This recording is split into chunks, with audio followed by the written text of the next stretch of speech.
everyone for being here. I've seen people from all over, as far as Ottawa, Hamilton, Niagara. Thanks everyone for being here. A lot of faces I haven't seen in a long time. A lot of faces Scarlett hasn't seen in a long time. A lot of you remember her, but she doesn't remember many of you. She was a lot younger back then. Oh, kind of getting a little too close to the mic there. But I'm not going to talk too long here because there's some more important people that have some things to say. I'm going to introduce Dan Hartman, who's taking Pfizer to bat for their drug that they pushed on so many of us. Pushed on our families. I haven't been to an event in a while, but I'm here at this event because this represents what I started fighting for right from the beginning. There's been lots of things I've had my eyes open to, like digital ID, 15-minute cities, and chemtrails. But what I came out to fight against, or for, I should say, is informed consent. You know, the red flags went off to me right away when they brought out this vaccination, because they brought it out so quickly, and when they told us all this wonderful stuff that it was supposed to do for us, they didn't tell us any of the horrible stuff that it might do to us.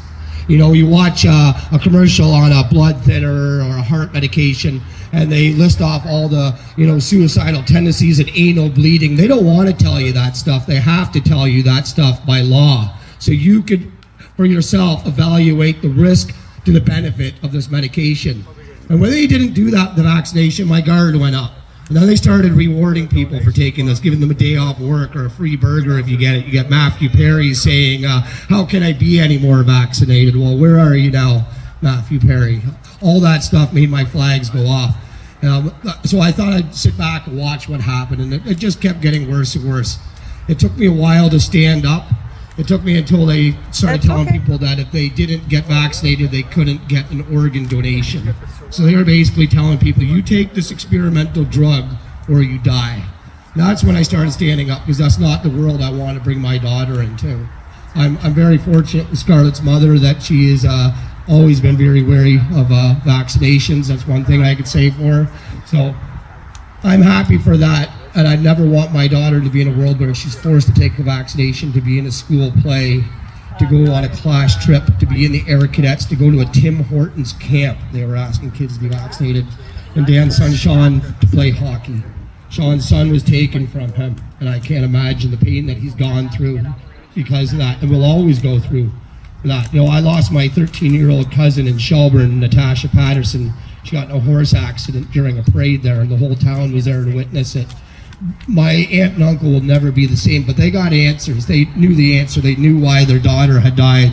The horse reared up, it came down and crushed her and took her life. And they'll never be the same after that happened. To not have those answers, I don't know where they would be now. I can't imagine the pain. I can't even imagine. I don't want to bring my daughter up in that world. That's why she's here with me. That's why so many of you know her from when she was 3 years old. I used to take her on every march and everything we were at together.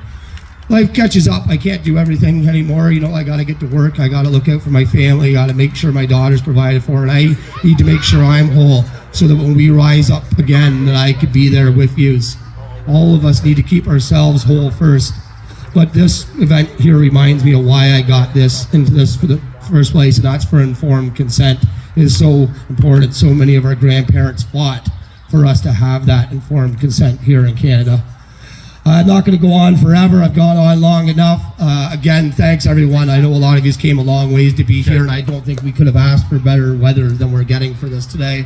And at that, I will bring up Dan, and I think Dan's going to introduce you to a couple doctors that came here to speak for us as well. And as a roofer, it's really reassuring for me to hear these doctors speak, because at the beginning, I felt crazy. Like, I had a feeling that this was off, but now that good doctors like Dr. Shoemaker and Dr. Speaker are speaking up, it confirms I was right. Something is off. And all of you should be proud, because I'm sure you all had that feeling at the beginning of this. And at that, thanks again, everyone. And Dan, I'll bring you on up here to take this home for us.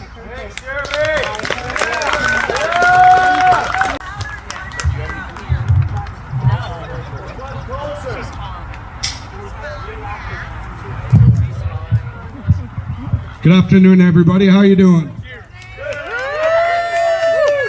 Let's make some noise just because.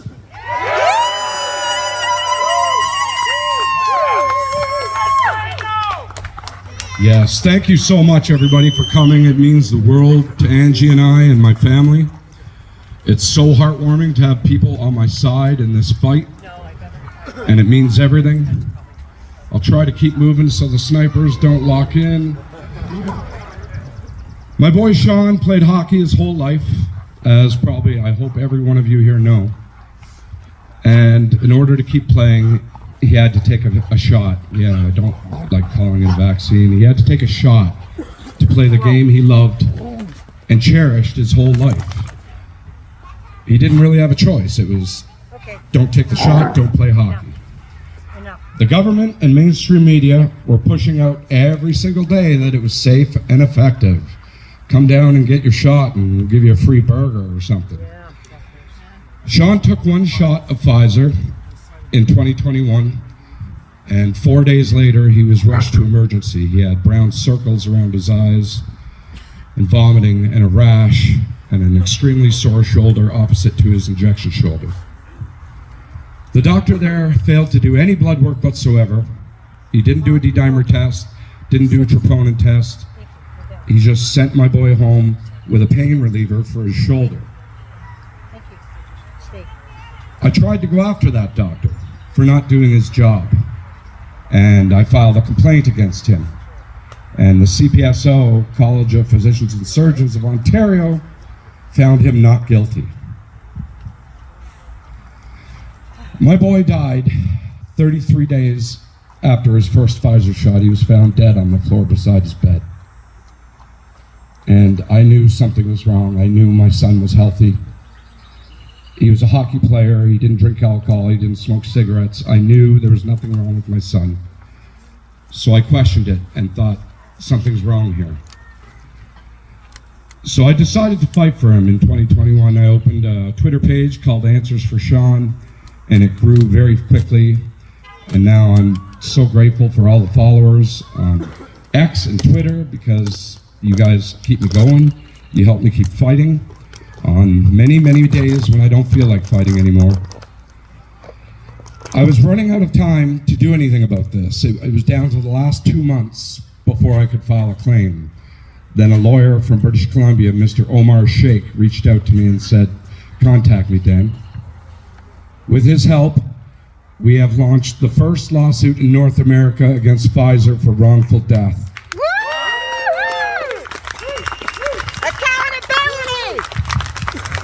He's a very experienced lawyer. He fought for Sheila Lewis, who unfortunately passed. Sheila was forced to get the shot to have a transplant. Sheila said, no, I'm not doing it. Unfortunately, Sheila passed, but Omar did win that case. He got her back on the list to have the operation, but unfortunately it was too late. My lawyer is a very smart man who is used to fighting the government, and we're in good hands, all of us.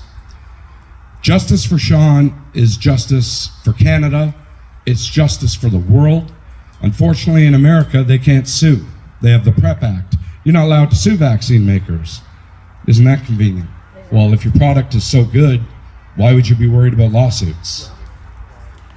And then there's the Vaccine Injury Program, who Global News just did a story about. I filed for that too, and they denied my claim very quickly, saying there was no proof that's what killed Sean. And I said, well, that you can't prove that didn't kill him, so how did you make that decision? And they said, oh, don't worry, Mr. Hartman, you can appeal as long as you get new evidence.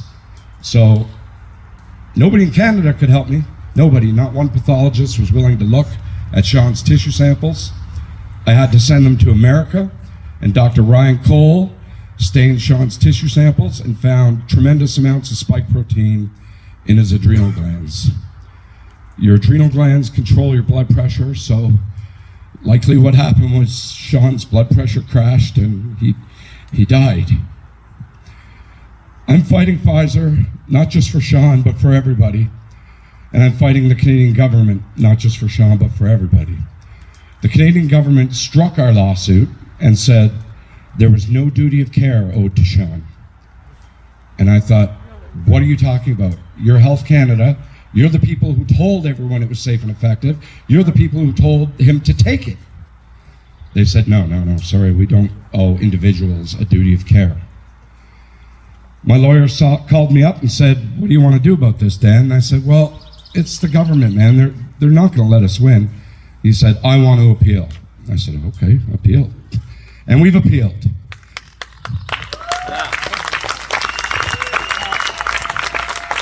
And now it will go before 3 judges, not just one, and I pray they're not liberal. I'm fighting for my only son who is gone, and I miss him so much every day. It's in my head all day long, even if I don't want it to be. He was my boy, and he was a very special boy. He was an angel. He was so pure and so good and so respectful, and he loved animals. He loved watching movies with me. He just loved being with his dad, and they took him from me. And I'm going to fight to my death until I get justice for my son! Yes!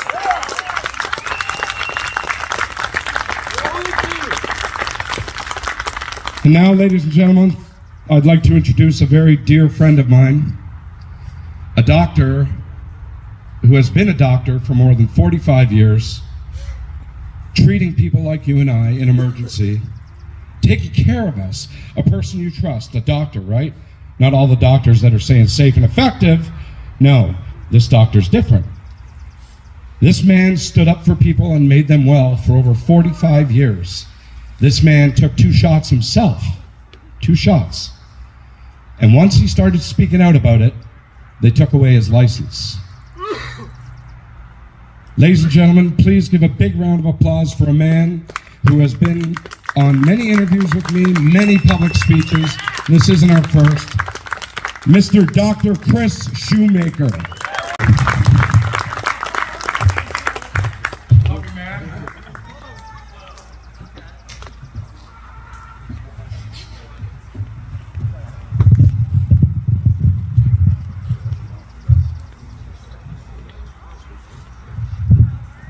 One, two, three, here we go. Okay, thank you, Dan. Well, my patients used to always call me Dr. Chris, so let's leave it at that. It's Dr. Chris, full name Dr. Chris Shoemaker. Got my medical license in 1976, 1 year after I graduated from medical school in 1975. I did additional training in both emergency and internal medicine, and therefore I was capable of being not just emergency doc, but also a hospitalist, able to take care of patients who were admitted to hospital, needed some hospital care at a certain level, and ultimately be discharged or put on to specialists. So I've interacted with all kinds of doctors over the years. Neurosurgeons, neurologists, cardiologists. I read scientific papers. I didn't interact with scientists that much, but I read what scientists said.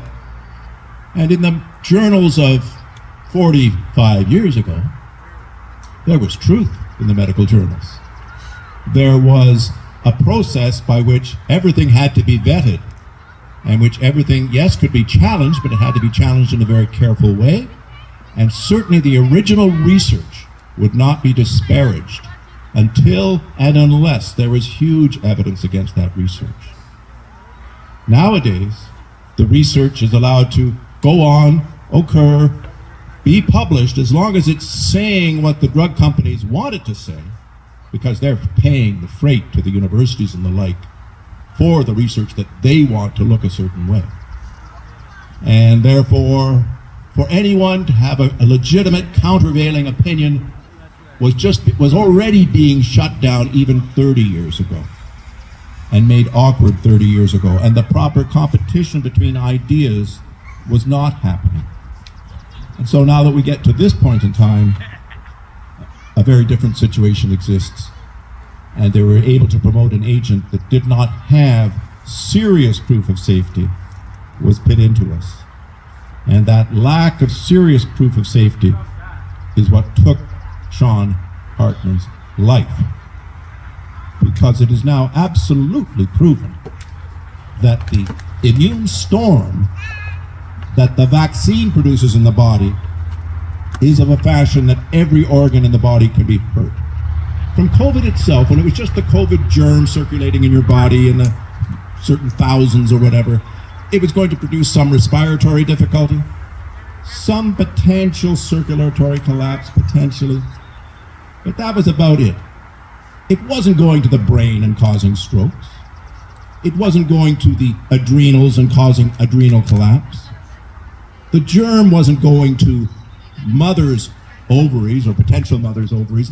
The germ wasn't going through the childbearing mother into her fetus, through the placenta into the baby.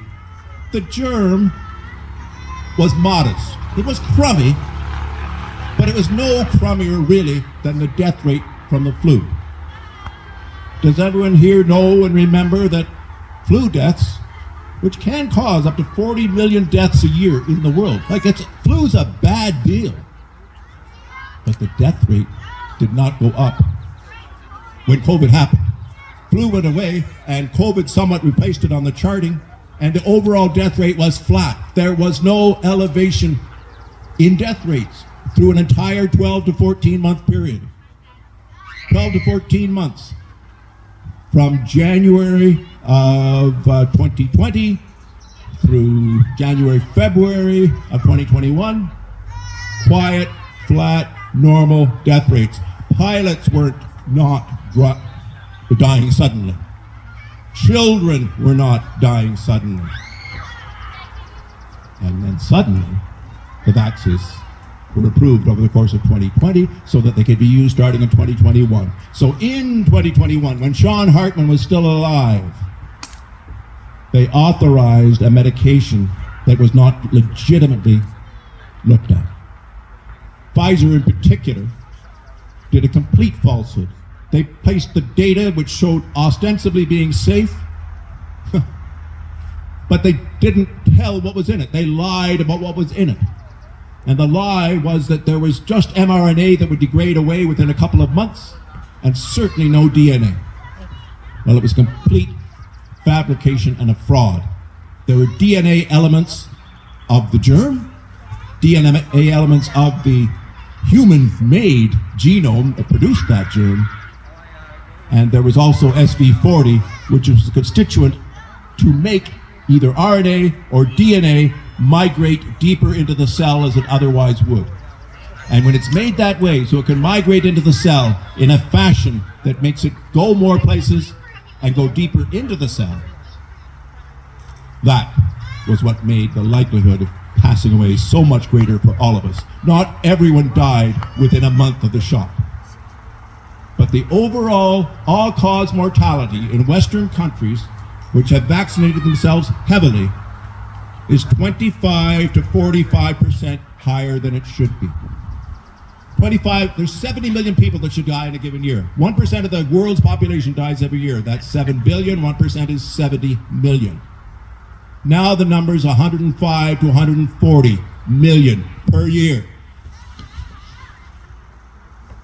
That's a lot of dead people, a lot of extra dead people, about 40 to 50 extra million dead people. And it sure didn't happen because we started a new drug that started killing a whole bunch of people in the Americas and in Europe. What we did do was to allow a nefarious, planned injection into us that slowly but surely was going to shorten your life. My life is probably shortened by 10 years by the fact that I got 2 shots before I knew how bad it was. I feel crummier and weaker in certain ways that I wish I didn't. But what can any of us do?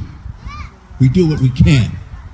But it's not right for the government to have allowed something that had these probable effects to go into us. The reason that they knew that there were probable effects was that mRNA technology was never allowed before 2020. It had been researched for 20 years, from 1990 to 2020. And mRNA carrying something into your body was never allowed because it was killing every rat it was put into. Humans aren't quite as weak as rats, so we don't die, every one of us, to get something. But every rat that was given mRNA technology, 100 out of 100 died. And this was with nothing. This was with no RNA in it. Sorry, it was the lipid nanoparticle. The lipid nanoparticle, which is the carrier. The carrier technology itself was dangerous. And so before COVID, the only people that could have lipid nanoparticle technology put into their body were cancer patients with 5 months or less to live. They did want to study. They knew that there was no proof of safety of this technology. They knew that every rat ever given it was dead. But they were allowed, under ethical considerations, if the person had 5 months or less to live and wanted to help science figure out whether lipid nanoparticle technology was safe or not, then and only then could they give it. And they found, yes, people were dying faster. They were trying to test whether certain elements could be sent into a cancer somewhat and be carried in this little microvesicle called a lipid nanoparticle. But it was sent in, it did nothing good for the people involved. They died as soon or sooner as they were going to, and there was certainly nothing proven safe about this carrier vehicle.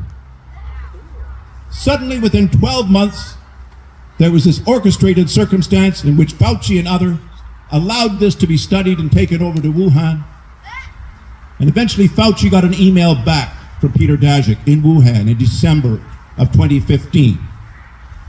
And what they've been looking at, can we find a way to make our interesting little research to create genomes that are not of a human to become more lethal to humans? And in December of 2015, Daszak sent an email to Fauci saying, we've done it. Daszak was physically over in Wuhan supervising this shit. And he lets Fauci know, we've done it. We've got a human lethality element built into this. So for this to have happened, there is no surprise to what's happened to the people, to the children, to Sean and so many others, deceased around the world.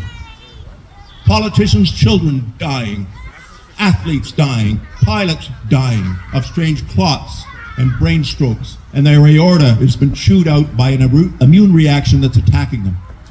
And it's all happening because it was allowed to be planned to happen. And I've been saying this for 3 years. Needless to say, I don't get a chance to say it on CTV and CBC. But the truth is the truth. I stood up on the stage in Ottawa in minus 28 degrees centigrade. It was a friggin' horribly cold day in Ottawa. And it was right after Chris Vanden Bosch had spoken on behalf of Dan and his family and about their loss of Sean. Of course, Dan could not be there. He'd only lost his son 5 months before. The man could barely stand. He was in a horrible state. But people who loved Dan came to Ottawa, and they talked and told this story. And it just happened to be the story that was being told right before my chance to speak for the first time. And my speaking was pure happenstance. I showed up the day before there, and the lady noticed my sign and held it up, and it said, MDs for truckers. Because I, little West End doctor from the West End of Ottawa, knew the trucker convoy was coming here. I had just 2 weeks before learned about these Fauci emails. I had just learned in the 2 weeks before that it was all a complete scientific crapshoot created by people who wanted to see long-term damage to the world. So since I'd learned that, I was going to go and make a speech. First speech I'd made in 35 years.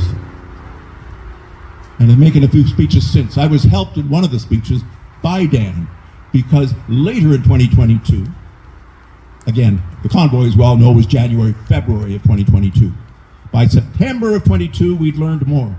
We knew that Denmark had completely banned the vaxes for anyone 50 or under. They banned it for the children first, and within 3 more weeks, they banned it for anyone 50 years or younger.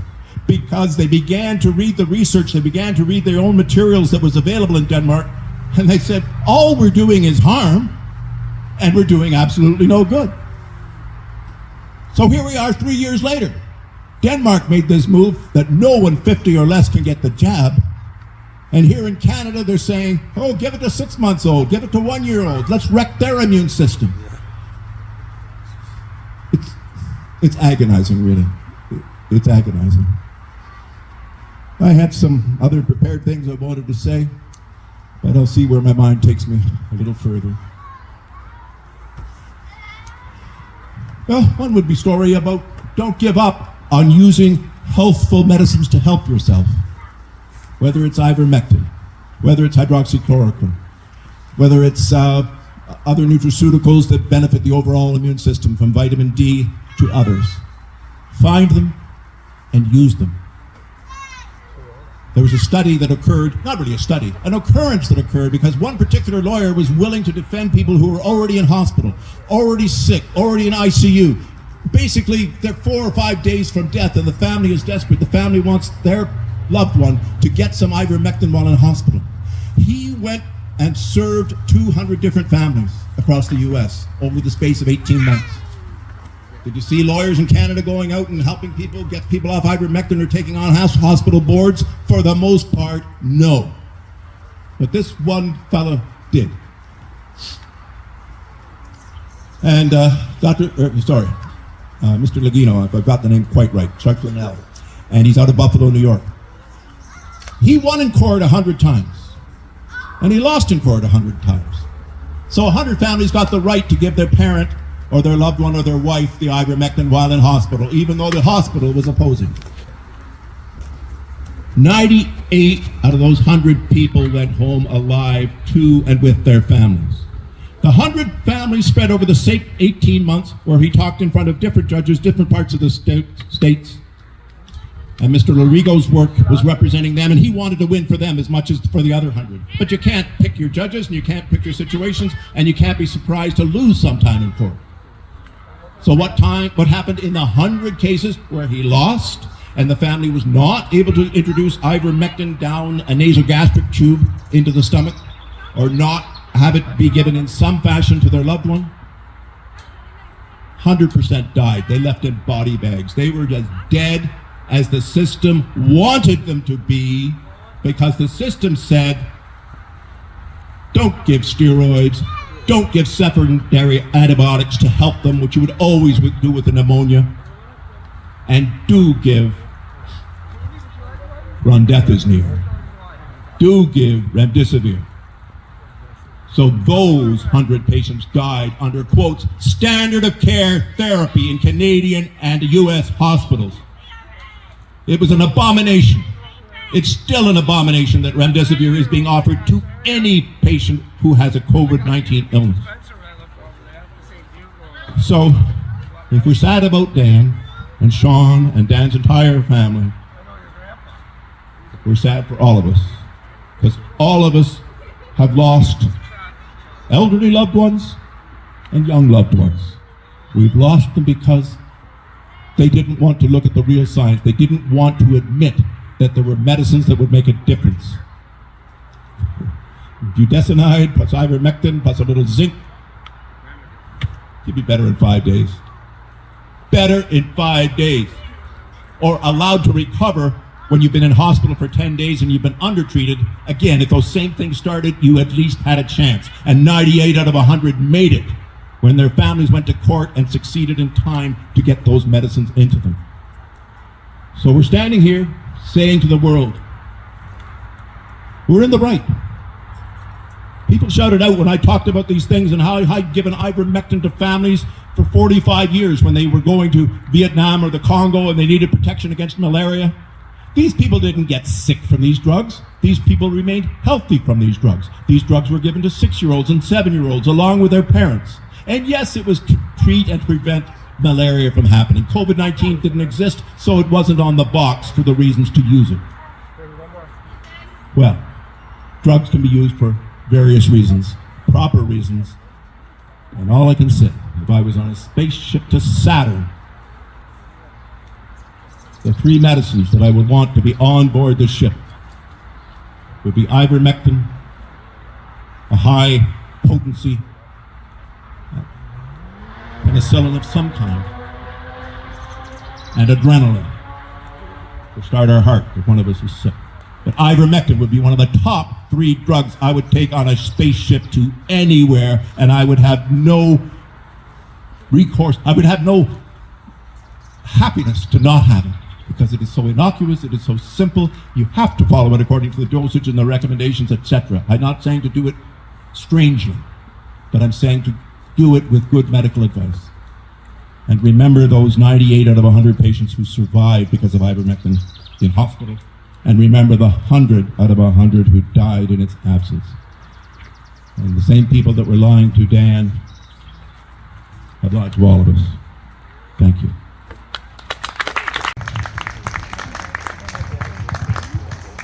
I forgot to say this the first time. I would like to thank the Polish Alliance of Canada. Thank you, sir. And the lovely ladies over at the table, thank you very much for helping. What a venue. Let's give it up for them.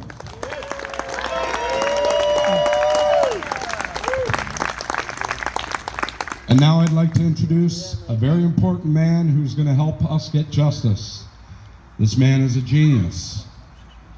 And he has also looked at Sean's tissue samples. If you want to talk about that, sir, you can. If you don't have to. But this man also knows that this shot killed Sean. He's an absolute genius. Please give it up for Mr. Dr. David Speaker.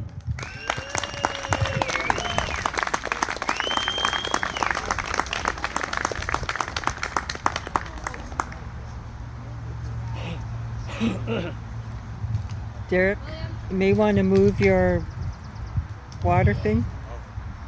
It is Yeah. nice to be here, and I just showed up at the perfect time. So, wow, it is so nice to see so many here, and I just wish that this was full of even more people. There are so many vaccine injured out there, vaccine injured, vaccine killed, and it's such a travesty this past 5 years. I will eat this, and because I want to be heard. It's such a sad, horrible thing. Our governments knew that these things could cause harm, and said we won't know the full extent of harm and safety until we give these things to people. And I say we won't know the full extent of harm in our own lifetime. The amount of cancers being caused, all the follow-up harm, and two, we still don't know, is this genetic vaccine changing our own DNA, and is it in our germline samples, our sperms and our eggs, being passed on to our offspring and their offspring? And I will find out in the next 6 to 8 months if this has changed our DNA on a global scale, and if so, it will have transgenerationally consequences. Our kids and their kids and their kids could be changed by this forever. And so as our government this week has in the past 5 years, our government has rolled out something called VISP, Vaccine Injury Support Program. We have been saying for months this is a failed broken system. The conservatives this past month tabled a bill and said, let's investigate this. And our own liberal government has just voted against investigating VISP. and finding out why those people who are injured are not getting the help and support they desperately need and are entitled to. Our own government has caused harm. I have seen Sean's tissues, slides from Dr. Brian Cole, where I'm sent to myself. I've looked at those, and parts of Sean's tissue is completely brown. There's spike throughout his tissue, and it's evident. This vaccine, a single Pfizer shot, has caused Sean to die. And yet, our own government sits back and does nothing. This is a travesty. Everyone around us needs to be aware of and know and speak up and say, this is wrong, our government has failed us, and they must stand up and do what they should have done. Support those who are harmed, all hands on deck, and give funds to scientific research to figure out what the hell is going on. Will it happen? Sadly, I am doubtful. There are so many vaccine injured out the air. Think of Caleb Pollock and Mike Kilosh. Mike Kilosh has been vaxxed 4 times.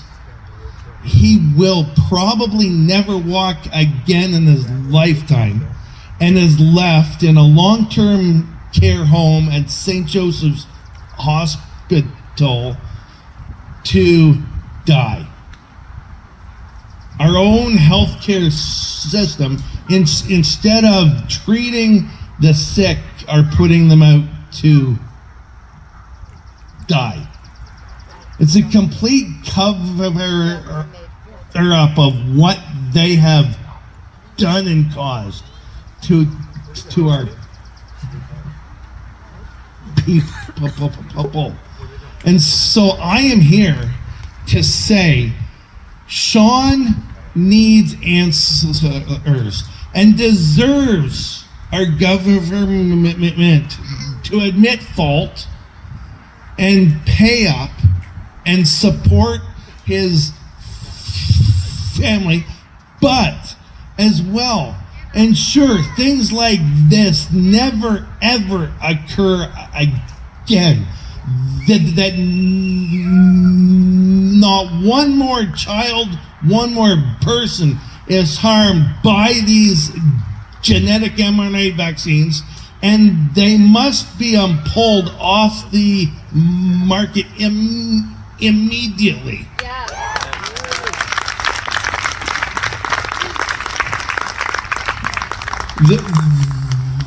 There's a worldwide push. Australia has launched the David Declaration based on the DNA and the SV40 found in the vials. The North group in Europe, after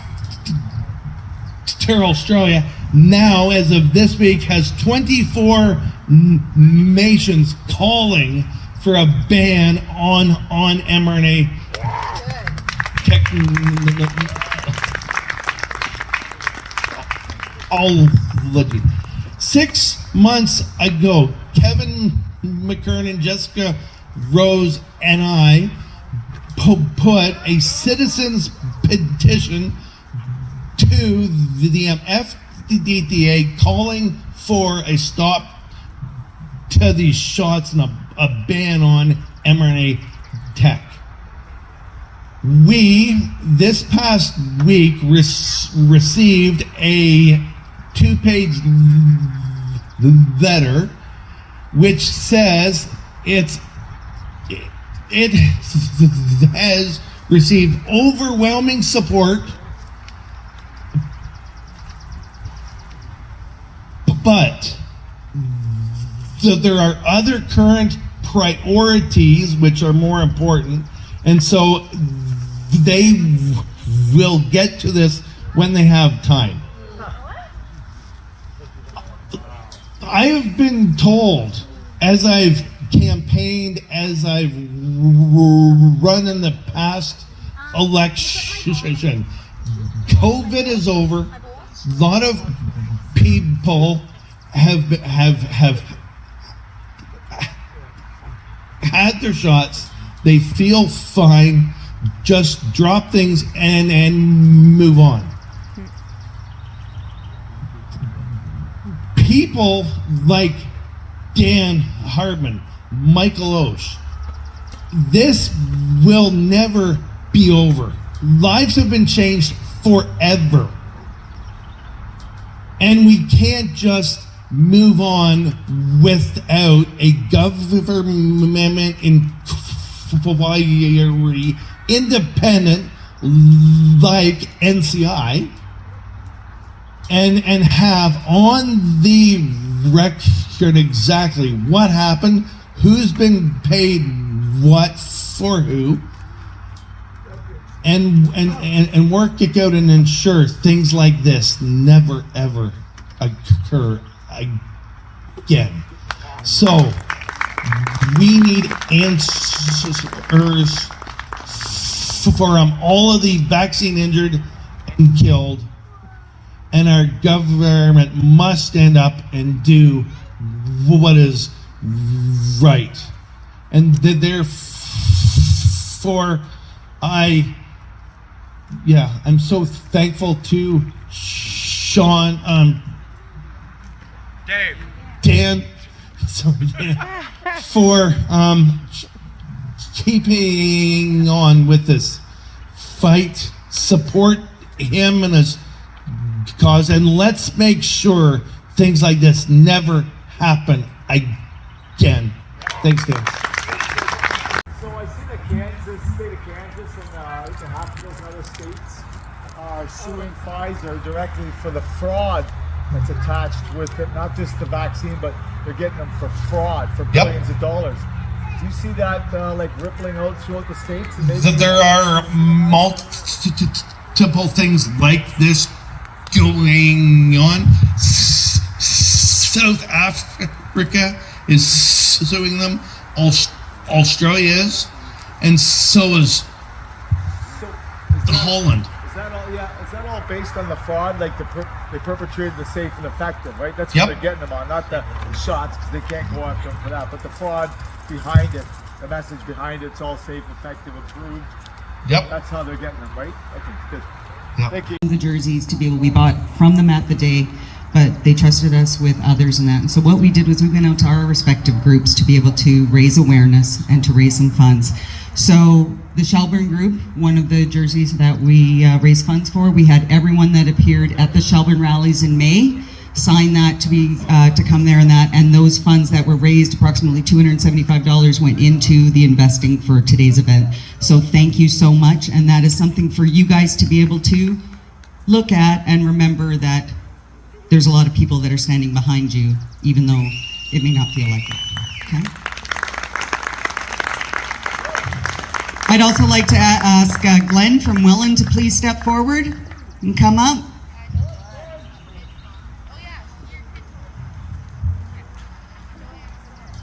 He's coming. Come on, find the shirt, get up here.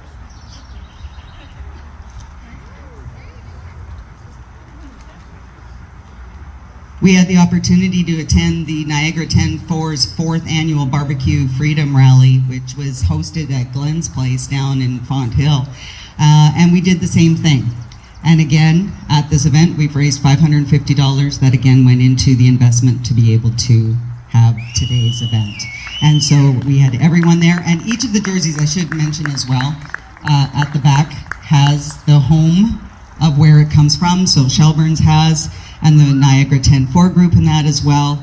So you're gonna need to find some space, Angie, like to be able to, I don't know what you guys want to do with these, but you know. And then at this time, I'd like to welcome up our Mississauga crew.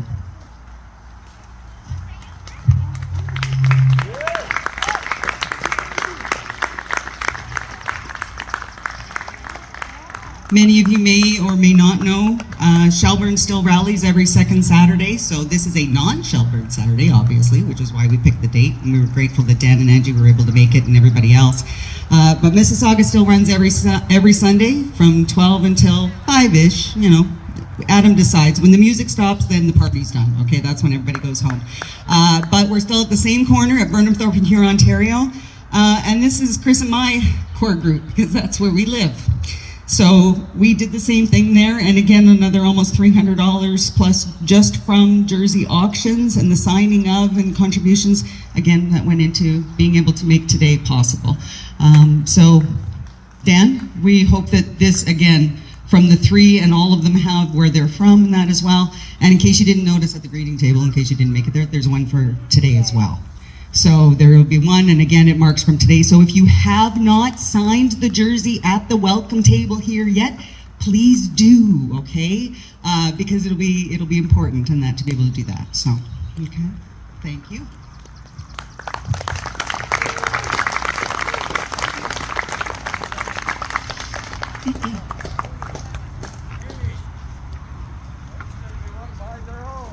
Oh, right, and I should mention, if anybody's interested in their own jersey to take home with them, that we do have them for sale in that as well at the table. So, in behind the 50-50 table.